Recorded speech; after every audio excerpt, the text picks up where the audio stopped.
పశ్చిమాసియాలో రాజుకున్న యుద్ధం సెగ శ్రీరామ నవమి పండుగను కూడా తాకుతోంది. వాణిజ్య గ్యాస్ సిలిండర్ల సరఫరా నిలిపివేయడంతో ఇప్పటికే హోటళ్లలో ఆహార పదార్థాల తయారీ తగ్గింది. ఈ సమయంలో రెండు తెలుగు రాష్ట్రాల నుంచి నవమికి భద్రాచలం వచ్చే భక్తుల ఆహార అవసరాలు తీర్చడం ఎలా అనే ప్రశ్నలు తలెత్తుతున్నాయి.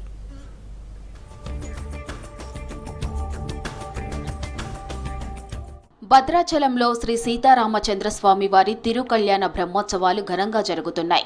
27, 28 తేదీల్లో జరిగే శ్రీరామనవమి పట్టాభిషేకం మహోత్సవాలకు సుమారు 1,00,000 మంది భక్తులు భద్రాచలం తరలిరానున్నారు. అయితే ఇరాన్ యుద్ధం వల్ల ఇప్పటికే దేశవ్యాప్తంగా గ్యాస్, పెట్రోల్ కొరతతో పలు చిన్న హోటల్స్, బంకులు మూతపడ్డ సంగతి తెలిసిందే.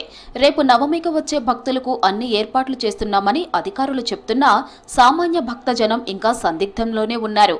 గ్యాస్, పెట్రోల్ కొరతతో భద్రాచలం పట్టణంలో చిన్న హోటల్స్ మూతపడటంతో రేపు నవమికి మిగిలిన హోటల్లో టిఫిన్ మీల్స్ తో పాటు రానుపోను వాహనాలకు పెట్రోల్ దొరుకుతుందా లేదా అనే కన్ఫ్యూజన్ లో ఉన్నారు.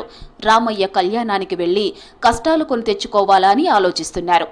ఇప్పటికైనా పట్టణంలో ఉన్న సివిల్ సప్లై అధికారులు ప్రత్యేక దృష్టి సారించి నవమికి వచ్చే భక్తజనం కోసం ఇప్పుడున్న హోటల్స్ అయినా మూతపడకుండా చర్యలు తీసుకోవాలంటున్నారు. భోజనాలు అందియాలంటే గ్యాస్ కావాలి. గ్యాస్ అయితే లేదు ప్రస్తుతానికి భద్రాచలంలో. గ్యాస్ గవర్నమెంట్ కొద్దిగా మీరు పెద్ద మనసు పెట్టి భద్రాచలానికి గ్యాస్ రిలీజ్ చేయాలని మీ అందరినీ ధన్యవాదాలతో కోరుకుంటున్నాను. తక్షణమే అధికారులు ఇక్కడికి వచ్చే భక్తులకి ఒక ఎష్యూరెన్స్, ఒక గ్యారంటీ ఇచ్చి పూర్తి స్థాయిలో మీ అందరికీ మేము ఉన్నామని ఒక భరోసా ఇచ్చి భక్తులను తీసుకువచ్చి రాములవారి కళ్యాణాన్ని బ్రహ్మాండంగా వీక్షించే విధంగా అధికారులు, జిల్లా కలెక్టర్ గారు, ఇతర మంత్రివర్యులు అందరూ చొరవ తీసుకొని భక్తులకు ఒక భరోసా కల్పించాలని కోరుతున్నాం. సీతారాముల కళ్యాణ మహోత్సవం చూసేందుకు రెండు తెలుగు రాష్ట్రాల నుంచి 1,00,000 మందికి పైగా భక్తులు భద్రాచలం చేరుకుంటారు. ఎక్కువ మంది ఈ నెల 26వ తేదీ రాత్రికే భద్రాచలం చేరుకొని కళ్యాణం ముగిసిన తరువాత 27వ తేదీ సాయంత్రానికి తిరుగు ప్రయాణం అవుతారు. అంటే 24 గంటల పాటు కనీసం 50,000 మంది భక్తులకు భద్రాచలంలో ఆతిథ్యం ఇవ్వాల్సి ఉంటుంది. గ్యాస్ వినియోగం అధికమయ్యే వంటలు చేయడాన్ని ఇప్పటికే హోటళ్ల నిర్వాహకులు నిలిపివేశారు. పూరి, వడ, బోండా వంటివి పూర్తిగా తగ్గిపోయాయి. కొందరు బిర్యానీలు కూడా ఆపేశారు.